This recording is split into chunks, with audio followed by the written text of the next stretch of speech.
Well, Janesville in general, it took me a while to warm up to the city when I first moved here and wanted to get involved in something.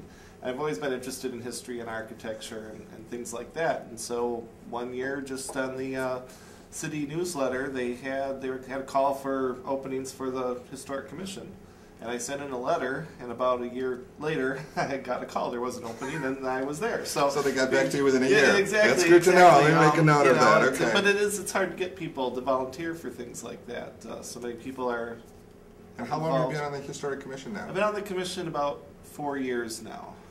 I'm on my second term. They're 3-year terms. Second tour of duty, and there's yes. term limits. There's term limits, yes. So you have to be off for a certain amount of time, undetermined, just be off the commission for a bit. I see, and then you can... Then you can get back on if they ask you.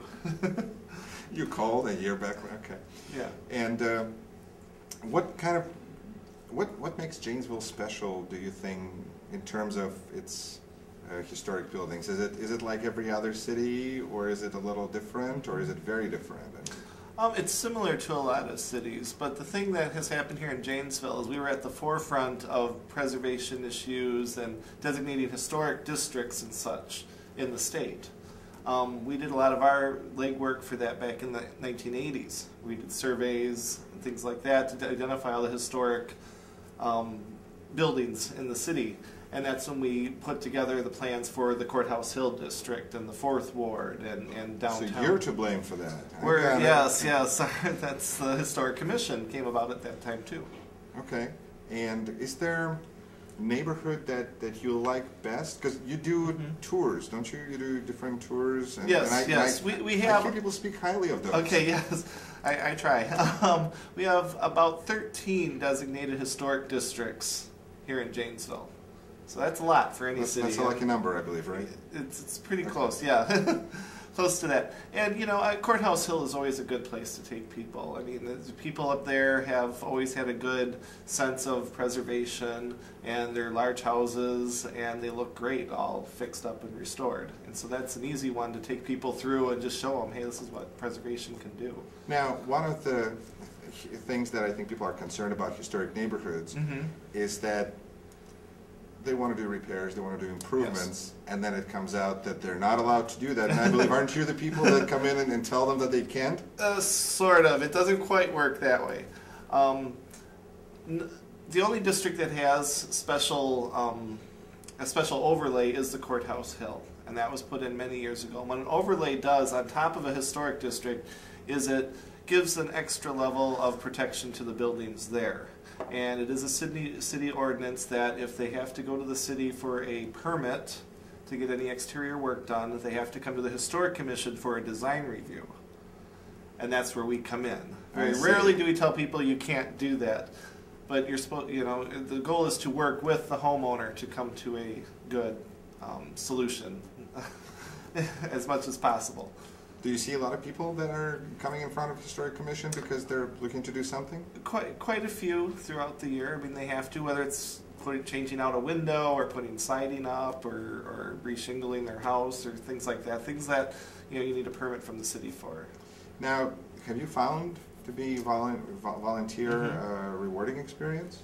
Yes. I really feel like you're making a difference and you're bringing issues and ideas to the forefront. Like my walking tours, since I was elected chair, have sort of a free rein there to do things, and it's volunteer, so you do what you want to do and have the backing of the commission. I see. So when you're volunteer, you're less likely to be told what to do. Yeah. Okay. Sure. But I took the initiative to start the walking tours because I want people to be more aware of the city, to just look around at what's around them. It's not just, Janesville, as they call it, out by the mall and places like that. It's this inner historic core. I actually heard that being described as our second downtown. Yes.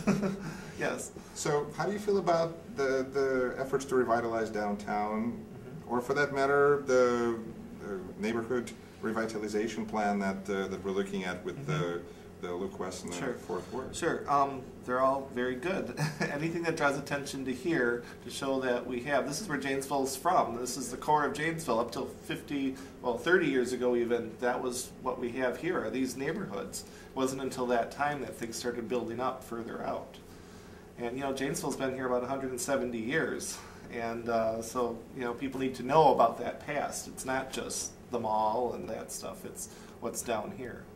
Now, down here we have a couple of issues that have come up recently.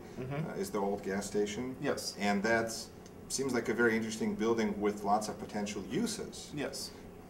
But at the same time, it kind of stands in the way, if you look from the air, the police station is kind of built around it almost. Yes. Do you feel what is the value of this historic building? Well, the value of it is... I mean, is anything past certain age just should be preserved? Or? No, not necessarily. It's just that building has a lot of charm and character, and it's a good example, not just on a local level, but on the statewide level even, of a gas or service station of the 1920s and 30s. It's slightly exotic looking, it's more southwestern in feel, and stuff like that. And that's what makes it a special, interesting building. So often, the last few years, everybody looked to Victorian 1800s buildings as being, that's all we should preserve. But they never built gas stations that look like that. Yes, exactly. But and as we move forward, 50 years is usually the benchmark for historic preservation. If it's been around 50 years, you look at it. So welcome to America. Yes, exactly. And so things like that, people never gave a second thought to. Gas stations, what's the big deal? Well, as more of them just were torn down or gotten away with. So it's not just the 50-year; it's that there's few of them. There's fewer of them. Yeah. Yeah, and so you're looking at that period from the 1930s, 40s, 50s, up into the early 60s now, that the mid-century stuff that's becoming more important as far as a preservation issue. And things like the gas station fit into that maybe weren't thought of as something worth preserving maybe even 10 years ago, but now since there's less of them and it's an interesting piece of architecture, it should be worth saving. What would be a good use for a place like Tolman House? How would you, from your historical perspective, what would be the best way to not necessarily revitalize it, but to make it more popular and to increase? Do we just need to let everybody know that the situation is dire and hope that people go? That's one way to do it. And that's what usually lies on the Historical Society to do that, advertising and such. But, the Tallman House is an important piece of architecture in its own right, even if it was just the Tallmans involved. It's a beautiful building. I've toured around the country, taught myself and learned a little bit about architecture and other buildings of the same age, whether they be on the River Road in Louisiana, down in Savannah, places like that are known for their historic homes. This house would stack up against those homes. The interior design details and stuff like that is all really, really nice to have and to show people. So just on a decorative arts or as an architectural quality, it's there. We also have the bonus of it being a place that Abraham Lincoln is documented to have stayed in. And some people scoff at that, but that is an important thing. He did stay 2 days here, and he became such an important figure in history, and the Tallmans did have an ongoing relationship with him. And so it's important in that aspect, too, for our history. And so I think it's an important resource for this city and this region to keep that house as a home museum, with the Lincoln connection and for the example of the architecture. That's true. Well, let me ask you this. What are the things on the plate now for the Historic Commission? What are some of the things that you'll be looking forward to dealing with?